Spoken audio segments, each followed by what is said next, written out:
এগুলা যা আমার টাকা দিয়ে কিন্তু আমি কিনে এনে খাই। আমি কখনো ছোটের নাকি এগুলো নিয়ে মনে করেন হিংসা দিতে করি না। সকালে কোনোদিন খাই, না হলে 2টা ডিম খাই, আর না হলে খাই না, দুপুরে খাই, রাত্রে খাই, 2 বেলা খাই।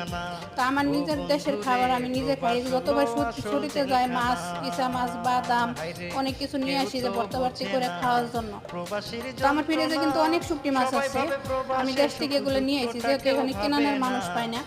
তো সৌদিরা কি মনে করে আমাদের সাথে এরকম করে বুঝি না। তো আমার একটা আশা যে আমি যাই, আলহামদুলিল্লাহ যতদিন বিদেশ করলাম আল্লাহ ভালোই করাইলো। এই তো এখানে এখন আমি তো কালকে দেখেন এগুলো চাউল খেপসা মনে করেন ফ্রিজে থেকে মনে হয় এখন একটু নরম হয়েছে, নরম হয় নাই কতটা, তাও এই যে দেখছেন এই যে এটা কিন্তু একটা কেমন চাউল। তো এই খেপসা নিয়ে কালকে কিন্তু আমি কাঁদছি, খাইতে পারি নাই, কারণ এরকম চাল চাইলে তেলাক্ত খেপসা কিন্তু খাওয়া নিষেধ, খাইতে পারি না। দেখছেন শক্ত, বলে না।